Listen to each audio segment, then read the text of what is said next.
And good morning again, everyone. Saturday, the 8th morning of November 2025. Good old 710 KNUS. The weather, 55, windy and chilly, 50 on Sunday, but it starts back up in the middle of the week. Monday, 69. Tuesday, 70 degrees. Look at Thursday, 71 degrees. I wanted to do open lines. We have a guest coming up, and then we'll have a guest at noon.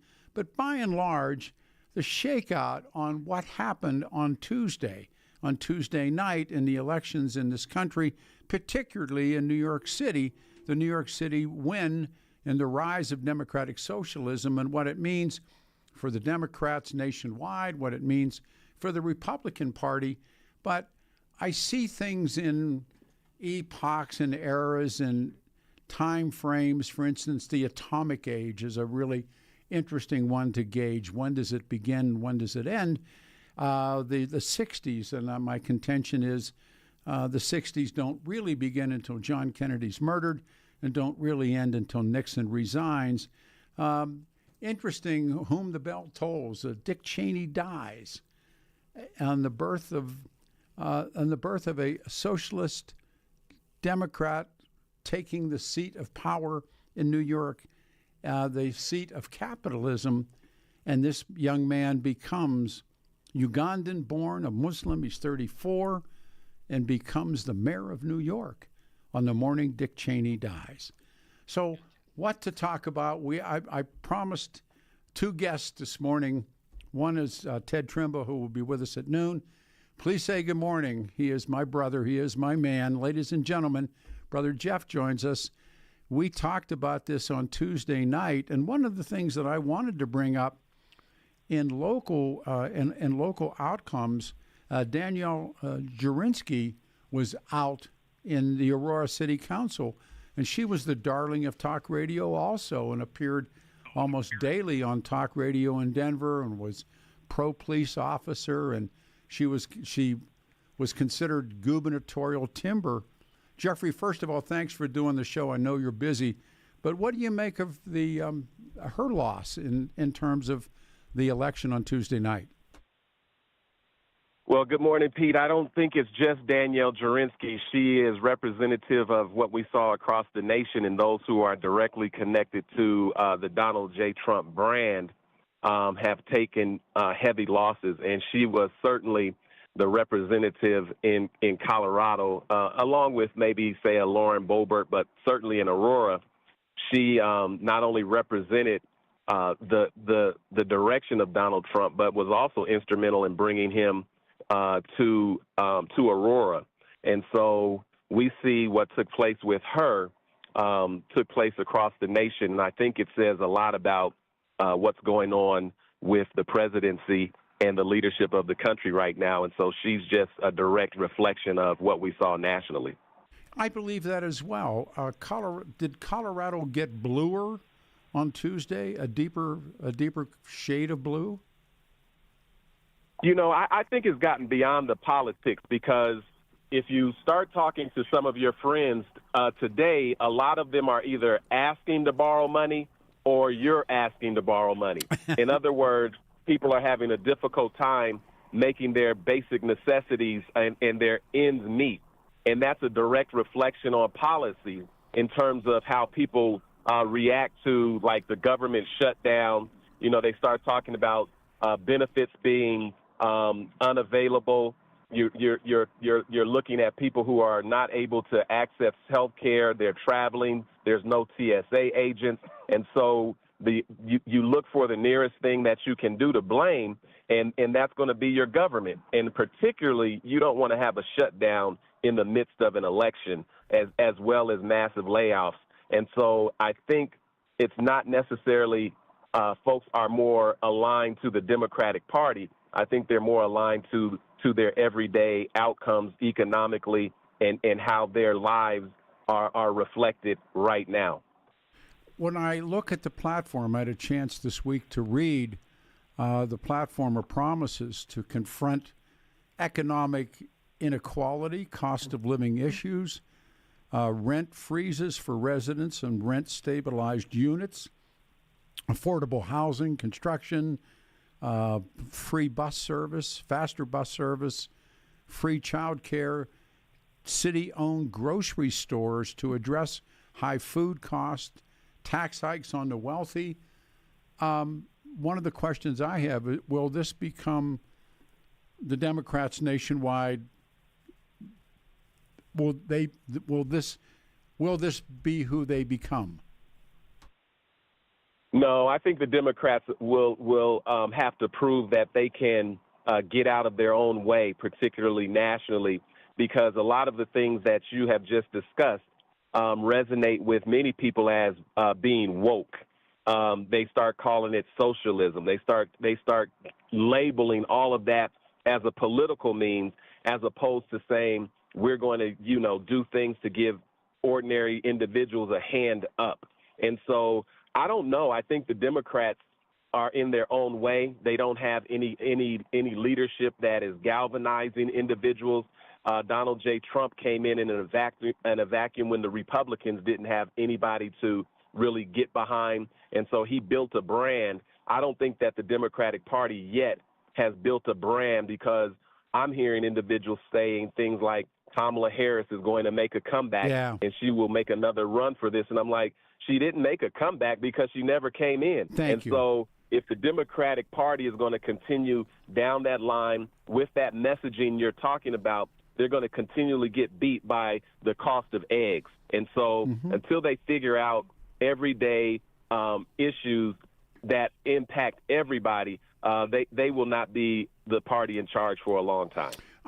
I brought some data in. I pulled it up. The CBS News poll conducted last week, and I thought this was interesting. Brother Jeff's here, Peter Boyles, 710 KNUS. 22% of Democrats nationwide think the party should move towards a socialist position. A majority, 60% of Democrats nationwide, said their party's economic positions should reflect a mixture of socialism and capitalism, and 5% said the party should move towards capitalism. But the two principal demographics really want a more socialist position for the party. And establishment Democrat leaders have mostly offered these. I mean, they were afraid to endorse this young man. When we watched Barack Obama, he came close, but he wouldn't kiss the ring. And the moderate Democrats have been trying to distance themselves from his proposals, but they may not be able to do that. Yes or no, Jeffrey? I don't think they can. I think they're getting locked into labels.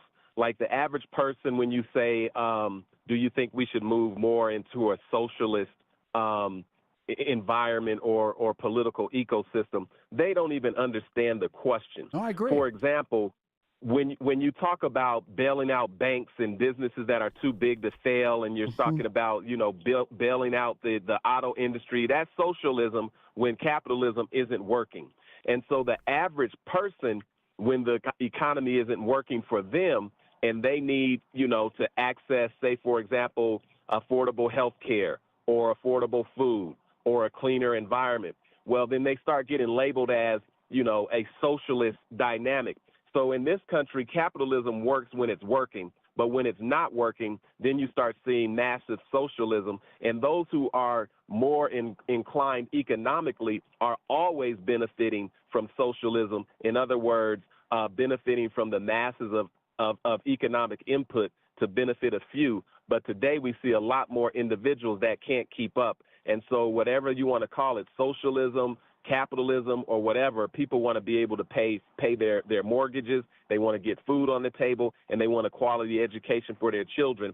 And it's becoming more and more inaccessible for everybody. And I don't think the Democratic Party has caught on to that yet. They're getting labeled as opposed to taking the initiative and driving the narrative like Donald Trump has been able to do for so long. But his narrative is not working right now. One of the things that struck me was the inability for certain people to be able to see the reality. And we talked a moment about Lauren Boebert's Halloween costume. Now, some people may think it's funny, but in the world we live in today, it's not funny. And yet she shows up in the costume. The Trump people have a party that reflects, the Gatsby era, and you think to yourself, would somebody not say, "Don't do that"? And yet, when people aren't getting paid and people aren't getting substantial relief on food, you throw a Gatsby party. And I look at that stuff and I think, don't do it. Just don't do it. Why do you think it's okay to do it? Do you respond to that, Jeff?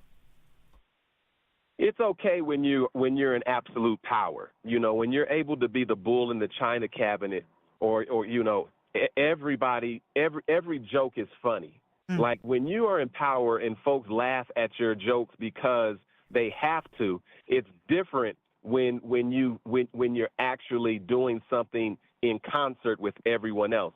And so what you've been able to see is a bully narrative, individuals able to do whatever they want to do at the expense of someone else. And if somebody says that this is not funny, then they're going to tell you, well, you just get over it. I mean, they even have had a moniker during the election that said F, and they, the word F your feelings. Right. And so it meant we're not going to pander to how you feel. If you don't like it, get over it. But I think that a lot more people are not laughing at the jokes. They're not jokes anymore. It's not funny when folks cannot pay their medical bills. It's not funny when individuals can't travel, or when the shelves are empty at the stores. None of that's funny. And so when you continue doing things when individuals are impacted by the outcome of your jokes, that's why you saw a massive sweep in terms of these elections on election night. I watched these things, and we were together election night, Jeffrey and I, and then I watched Fox News.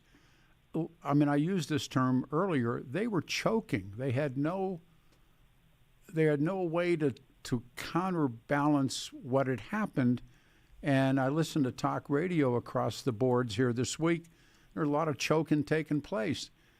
They couldn't come to terms with, you got your ass beat. And there was an excuse, as opposed to saying, hey, you got beat. And then why you got beat. So my question to you, Brother Jeff's here, why was there such a run against, was it a vote against Donald Trump? Was it a vote against economic policies? Was it a vote against the Republican Party? Because people vote against things as in favor, but I think in Mamdani in New York, I think they voted for him. Yeah, I think that I was thinking about that a lot as well, because you remember you and I talked extensively about did the Democrats lose that election, or, you know what I mean, as opposed to Donald Trump winning. I think it's the same dynamic that we can have right now, but I wouldn't discount the fact that there were these massive No Kings rallies across the nation. And I was wondering if that kind of motivation was going to be reflected at the ballot box, because I'm never sure at these rallies or activists, like I'm saying, why don't these individuals do get out the vote rallies? Why are you marching up and down these streets after you lose an election? But now I'm saying there was a very, very massive turnout with these No Kings rallies. There have been massive, well, I wouldn't say massive, but there have been consistent turnouts in Aurora at the Aurora City Council. And then I was wondering if this was going to translate into the ballot box.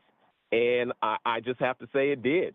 You know, yeah. I don't think the Democratic Party was responsible for the win. No. I think it was the activists and the people who were upset and disgruntled that are responsible. I bet the Democrats are more surprised that they won these seats than they are congratulating themselves on their successful planning. I bet they're more surprised than anybody else. I agree with you.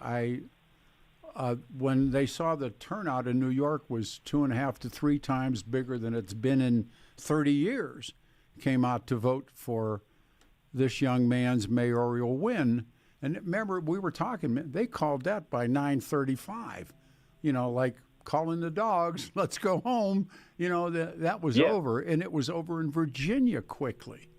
And one other aspect of the Virginia election was a Muslim woman won a statewide office in Virginia. A Muslim woman who happened to be a Democrat, statewide office. A Republican has not won statewide office in Colorado since Bill Owens. I mean, there's compare and contrast here. Your thoughts? Well, absolutely. But it has nothing to do with the status quo Democratic Party leadership. Agreed. You're looking at those bases that come out, and they were excited about candidates that the party was not excited about. They came out and they turned out the votes that did not turn out for Kamala Harris.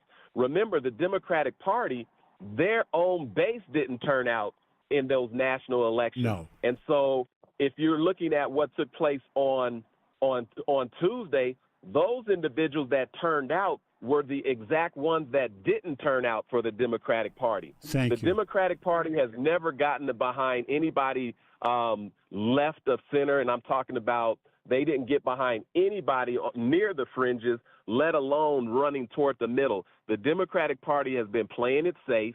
They've been playing with house money, and I guarantee you they could not dream of putting together that kind of turnout with the candidates, with the folks that have been in office. Remember, this is also an indictment on those who've been in office for 30 years, 40 years. Like, they've been in office ever since someone has been in kindergarten, and now they're college graduates. Yeah. I mean, I think that there's a sleeping electorate of young people. And remember, you can translate that to the individuals that were out for Charlie Kirk as well. That's true. There's a lot of young people on both sides of the political aisle that are really tired of industry politics as it stands. That's well said. Predictions. Any surprises in Colorado in the next year? You know, my prediction, particularly, let's think about Aurora. You've got a mix of diversity. You've got some younger individuals, and then you've got some ideological individuals that may not know how power actually works. And so when you get individuals who have galvanized the imagination of the electorate, it's different when you get elected and see that you probably are not going to be able to make good on a lot of those promises. And so my prediction is this unity will hold up long enough for change to occur, but it's going to be very difficult because they're going to see that managing the huge bureaucracies is not as easy as making promises to folks showing up to the polls. And I'm just wondering if they're going to be able to sustain that momentum and change it into policy and good governance. I think that the state got bluer, but watching the jockeying taking place on the Republican side it really is laugh up your sleeve. I don't know what will happen next, but we're in for a ride, Brother Jeff. We're in for a ride, and. Well, Peter, what's going to happen is all of the money that was spent on these elections to influence the vote and the turnout, they're all in these rooms. Everybody who lost, they're going to be working, and they're going to try to figure out what took place. They're going to course correct, and they're going to come right after these individuals, and we'll watch because the empire does strike back. Talk over the weekend. Thanks, Jeffrey. Thanks for doing the show. Thank you. Talk to you, Pete. All right, sir. We come back in open line. Stay here at 710 KNUS. Your 710 5-day forecast going to have some sunshine but blustery north winds on this Saturday. Highs in the lower to mid-50s with winds through the afternoon at 20 to 30. Lows tonight mid-20s, clear, winds calm. Sunday cool but sunny. Mid-40s to wrap up the work week with lows upper 20s Sunday night. Work week ahead is going to be under a strong ridge. Warm temps, upper 60s, low 70s through the week with lows upper 30s, low 40s. Meteorologist Don Watzel in the 710 KNUS Weather Center.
All the music from Easy Rider. All right. Nazareth. You know, that's the so many double meanings in this song. Nazareth, where they made Gibson guitars. And then, of course, Nazareth. What a great song. The band, The Last Waltz. 710 KNUS Denver's talk station. Good morning, everyone. 55 the high, and then 50 Sunday, Monday, 69 degrees. We're in open lines. We'll stay here until noon, and then Ted Trimble will join us. I'm happy to talk to you about our friends at Water Pros. We just listened to the Water Pros drop. Water Pros cares about the quality of your water. You can remove forever chemicals and microplastics and hard water. And Water Pros, they have the Peter Boyles special. Gotta love it. And you get a whole water softener and a point of reverse osmosis drinking water system fully installed. What does it mean? Well, start the process and you go to waterpros.net, waterpros.net, and sign up for your free in-home consultation. They come to your home and they test your water and they answer all your questions and all your concerns about your water. I trust these guys, and they've done it for us, and they'll do it for you. And it makes absolutely pure water. Water Pros is family-owned, veteran-owned business dedicated to providing you with the best in water treatment for far less than the other guys. Go to waterpros.net today and request your free water test. And they'll come to your house, and they'll test the water for free, and they'll show you the results. It's a gimme. 303-862-5554. Please, why not? 303-862-5554, and ask them for the Peter Boyles special, 303-862-5554. All right, we go to Joe in Arvada. Joe, you waited. You're on the show. Good morning. Well, I want to say thank you for the Water Pros. First of all, I got that system for our sink, and I love it. Thank you very much. Oh, very cool. Thank you. The second thing I want to say is, of course, I love what Donald Trump is doing. Anybody who thinks that these factions got Donald Trump elected are foolish. We elected Donald Trump as a nation, and we did it 3 times in a row. Anyway, I don't want to argue about the stolen election. Please. Let's not argue about the stolen election. Please don't go there. We all know that it was, but you don't. Anyway, Uh, Joe. the point is that Donald Trump is a fabulous president. He's doing a great job. All of you Gimmicrats, suck on the thumb. Anyway, the thing I want to say about Man Dummy is that if you are voting for Man Dummies, you deserve what you're going to get. And I just hope it happens so fast that by the next election in a year, they've completely destroyed New York, because they will, but it's probably going to take a little bit longer. I just hope it happens in a year. That way everybody can see what socialism does. If you're wondering about the election, were you wondering why Maduro won in Venezuela? Duh. Well, that was a rig. Duh. Anyway. Duh what? I mean, at least you acknowledge that they rigged the election. Thank you very much, Peter. Joe, listen, there's light years between the No, there isn't. All right, but listen, take the last let's not comment. argue it. You brought it up. You brought it up again. You brought it up again. Well, would you want to take... Brother Jeff, let me tell you that I think Brother Jeff is a follower of Man Dummies. And if he is going to follow Man Dummies... Okay, let's go to Marcus and Aurora. Joe only goes so far. Hey, Marcus, you're on the radio show. Thank you and good morning. I like the band too, Peter.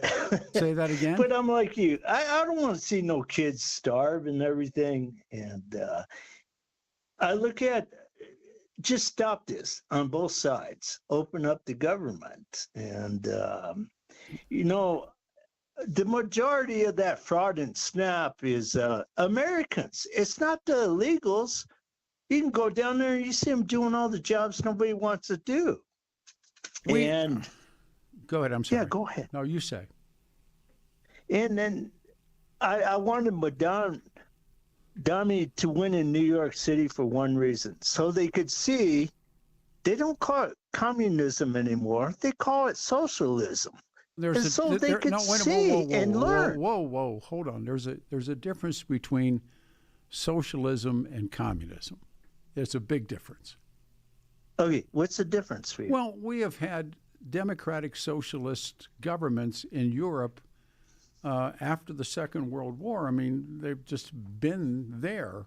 The communist, there's a light years of difference between socialism and communism, and it isn't, if you really want to go through it, we can go through it and what it means and what it doesn't mean. But the SPA, the Socialist Party people, you can have electoral victories and you can have elections and you can have these kinds of things, and you don't have elections in Marxism and communism and in the old Soviet following the 17 Russian Revolution.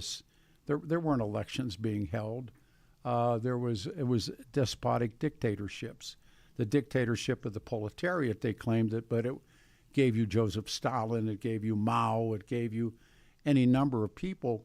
In Great Britain, in fact, as you remember, Winston Churchill is ousted from office before the end of the Second World War. When they get to Potsdam, he's lame duck. He's lost his. So you can have voting in socialist, they're called mixed economies, and the big corporates stay, and the things that are gifted to the workers, or it's way different. Socialism and communism, they spring up. We have had in this country, there have been people called utopians, and we've had Gene Debs, and we've had Norman Thomas, and we've had Robert Owen's New Harmony, and we've had Fortier's communities that were inspired. They were in New Jersey, I think, in the 19th century, and the German immigrants that came after the 1848 revolutions brought Marxist ideas into this country, and the formation of the early Marxist organizations in the 1850s. We've had utopian and we've had revolutionary moments. Robert Owen is one, 40A. And these people tried the Amana community. They were attempts. Yeah, but Peter, how come they don't teach it in history? I don't know what people teach or don't teach, but That's what I'm saying too. I know as a reader what it is. You're very knowledgeable. Well, I just don't have anything else to do. But but socialism has been an answer after the Second World War, and after people witnessed what the Nazis were about, or the fascists in Europe, or the fascists in Italy, or for that matter, the fascists in Spain, and they voted left of center parties. Winston Churchill was a conservative. He was outed, and they got rid of Churchill, and they began to. There were government ownership of the automobile plants, of the railroads, of the steel mills. It takes Margaret Thatcher to get rid of that stuff, but there are countries in Europe that are socialist countries, and they remain that, and they remain peaceful, and they remain their process. But they have all these different factors that make it work. And see what happens in this country. I don't know, but it's not. I new. don't either, Peter. I just want to look at what happens in New York in 2-3 years. I don't know. Well, we'll see. But I just think it's interesting. It is more than interesting. It is an epoch. This has meaning. This is electoral success. This is the ghost of Eugene Debs. Debs was this charismatic socialist 5-time presidential candidate. Debs won huge support. He had 1 million votes in 1912. And they were against the First World War, and they went to jail. And I mean, these guys were. We have them in our past. Bob La Follette was another one. We have had socialists elected. During the Great American Depression, there was a rise of a lot of these people. There's a book that I read entitled The Soviet View of the American Past. They hate FDR in spite of what stupid people say about FDR that know nothing about him. FDR saved capitalism. He really did. He was the bastion. Without FDR, the Second World War would have been perhaps different. But he had the New Deal. Lyndon Johnson had the Great Society. We've been through this before. And that's, I'm just astounded by the stupidity of talk radio. I really am. I appreciate your call. Thanks, man. Thanks, Peter. Be safe. All right, we go to Steve in Denver. Steve, you're on a radio show. Good morning.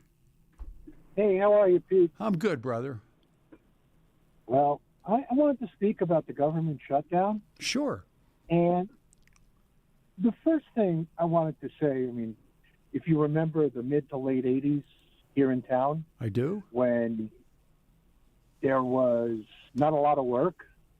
And I can only speak for myself. I can't speak for other people. Well, when the place I worked at shut down. Yeah. And I went like a good citizen to go see the fine people at unemployment. Yes. Whereupon I learned that if I went to 7-Eleven, waved a gun around and shot a couple of people, I'd have been treated better. Yes. So the fine individual who finally called my number after waiting 5.5 hours told me it would be about 8 weeks to get my first check on get account your of. checks. Yeah. Right. They were shorthanded. Yeah. And with all those people out of work waiting, they couldn't hire any of them, which is what I asked them. You're shorthanded? I need a job. I'll go to work. So the way I see it is, no federal or state employee ever worried about me when I was out of work. No, I have very little sympathy.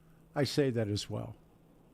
And as far as it goes with the air traffic controllers, these people are playing with other people's lives. Well, how many would you go to work if you weren't being paid? They'll get paid later. I know. They're public employees. They get paid during economic boom times. But that They have automatic raises. They get paid during massive depressions when a lot of people are out of work. When no, but wait a minute. They're a necessary air traffic controllers. I mean, what a yes, they are necessary. yes, more And they're than playing, yes. yeah, they're playing games with people's lives. And the best thing to do would be we have air traffic controllers in the military.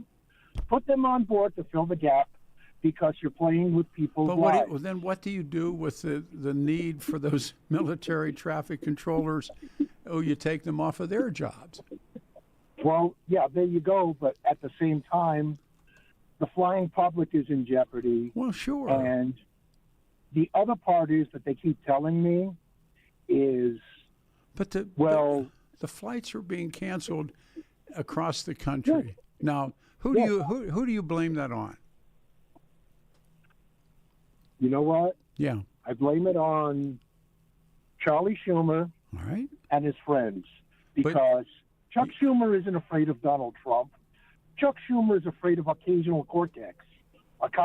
Yeah, yes, he is. I agree with you. And so what they're doing is they're digging in their heels to show their base how tough they are. And at that, they're putting people's lives in jeopardy. And as far as that goes, if one plane crashes full of people, it's on them. Well, wow. The affected airlines are suggesting that passengers with plans to even fly this weekend monitor their apps to see changes. Well, you know there's going to be changes. The air traffic controllers are under pressure with no pay. You know, you can say, well, they're going to get paid, but in the meantime, their kid needs money to go to eat lunch in school. Look, this is a lot more layered than I think that you want to say that it is. It's the FAA has said the costs are necessary to relieve the pressure on the traffic controllers who've been working without pay for more than a month, and so they're being promised they'll get a check, but so what? Your kid's hungry or wants to go to see a movie. You still got you got a pony, man. You know what? Yeah. Let them tell it to the pipeline workers No. that were put out of work on Joe Biden's first No, day. it doesn't work that way. You can't blame one group with another. That's talk radio 101 that sounds sillier to the trained ear. Let them do that. No, it doesn't work. I appreciate your time. We have a turn coming. Ted Trimble will join us as well. On the death of Dick Cheney, the birth of Modami, the seat of capitalism elects a socialist mayor, a Muslim from Uganda. This is a lot bigger than people were letting on or trying to cover up for. Stay here, 710 KNUS.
And good morning, everyone. 710 KNUS. We have full lines, Denver's talk station, and good morning. 710 KNUS Weather Center weather, 55 the high today, 50 tomorrow, but it starts up next week and get some warm weather. We're talking about the results of the election on Tuesday night and how the inability of people to conceive of just exactly what we did see. Coming up, Ted Trimba. My friend David Ellis, you've heard me talk about taking your valuables to David Ellis in Cherry Creek. Gift-giving season. I mean, we jumping Christmas, but all the decorations are up and the Christmas ads are on. The music's going to start to play. And David Ellis Jewelers, get a fortune in cash. Secure an appraisal from David for all of the valuables you have tucked away in your home. It's still true. Share the other reasons to see David just in case you don't have a Rolex watch, rare coins, or a silver tea set.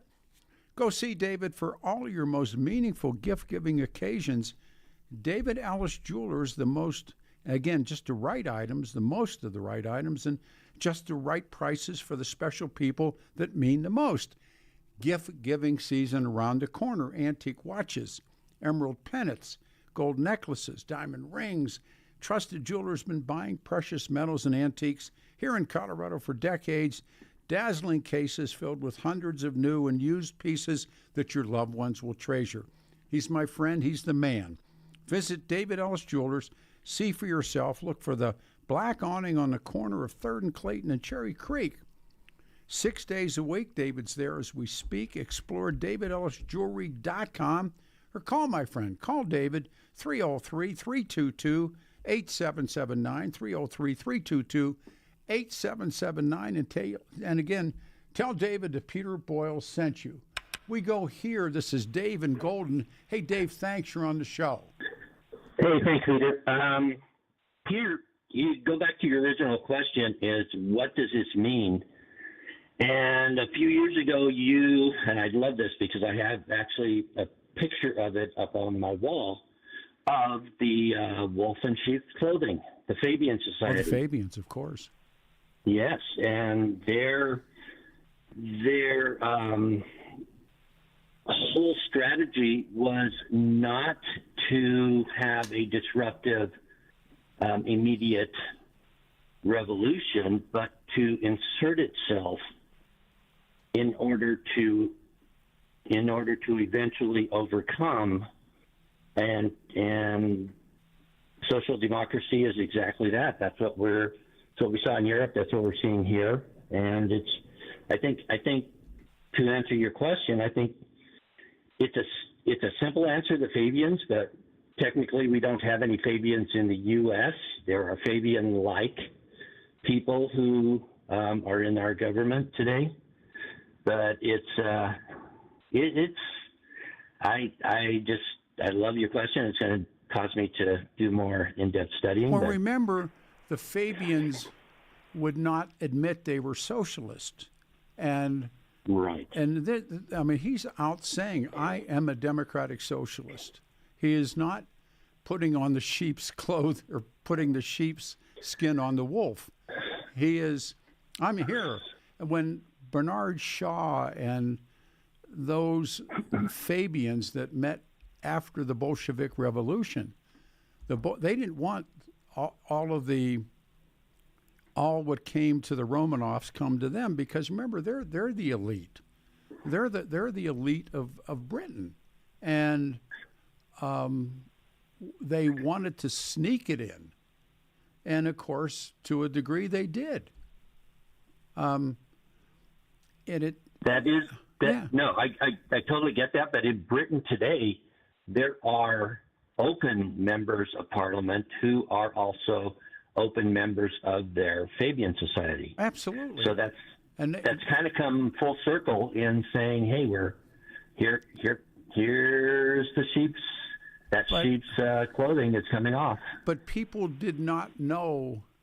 I mean, the Fabians were like a secret group. They weren't known to most of the Britons, to most of the British population. Remember, this is after the First World War. The Bolshevik Revolution has happened. Kaiser Bill has fled to Holland. The crown heads of Europe, the Austro-Hungarian Empire is in ruins. The Ottomans are in ruins, and they're an interesting group, the Fabians, because they're elitists, and they have servants. They have these things, but they think they can think better for the rank and file of Britain. Tom Wolfe did that book, The Electric Kool-Aid Acid Test, and the Pump House Gang, and he had flinched that invitation to go to to all these very powerful, wealthy white people who were handing out checks to the black Muslims, and they got rid of their black servants for that night and hired Filipinos or something to come in and take care of it. But it was just the same thing. It was, what did they call it? Mauling the flag catchers. And the Fabians were the hypocrisy of the same. But your point's well taken. Of course that's who they are. And today they can go under the name of social democrat or populist. I mean, the list of it includes Bernie Sanders, AOC, even RFK. But they openly admit. And one of the things that the Fabians did not do would tell you who they were. They're out now. There's lists of them. Oh, sure. There's lists of them in Europe on the internet now. Oh, sure. So. No, but remember, it was always, secret societies have always been something that I've always been drawn to them. The Bilderbergers, who were they, and what is the politics of the Bilderberg? I don't know. I mean, I don't think anybody knows. But no one knows, but the Bilderbergers know. And when the Marxists used to meet, and they would have these meetings. This is prior to the Bolsheviks, and they would meet, and Marx is dead and Engels is dead, but Lenin's alive and Trotsky's alive and Buchanan's alive, and they would have these meetings, and then they got shipped in by the Germans to overthrow, Russia, to get rid of the Mensheviks. No, I mean they thought that was a quick way to end the war on the Eastern Front, and it was, and it worked. I mean, there's great stories about Trotsky going to Brest-Litovsk, and he's at the train stations, and he sees a bunch of old babushkas, and they're great believers in the mindset of the regular person. They load them on the trains, and they take them to meet the Imperial German staff to negotiate the end of the war. The Germans are looking at these people that they're illiterates, and Trotsky brings them. And I mean, all this stuff is just great reading, but nevertheless, what happened Tuesday night in the capital of capitalism, Wall Street, New York City, brings the birth of this Ugandan-born Muslim socialist. That has enormous significance, Dave. Enormous. The slow, inevitable fall of an empire. And they all do it for the same reasons. Yeah. History is so incredibly repetitive. And when I see this and I listen to lunatics say things, and I think, do you have any idea what we're watching happen? They don't. On the death of Dick Cheney, out of the ashes like the phoenix bird comes Mamdani. It's true. I mean, it's like, and I don't know what it means, but it means buy gold. I know. I've been bouncing this off of people. So, they're looking at me like I'm a lunatic, and I'm going, no, this has meaning. This has significance. Yeah. Either gold or bullets. No, it's true. Thank you. I know. Thank you, brother. Thank you. Have a great day. All right, everybody. When we come back on the other side, Ted Trimba's here. It has been a great morning, nonstop, great calls. Thank you all. Hang on, everybody. 710 KNUS.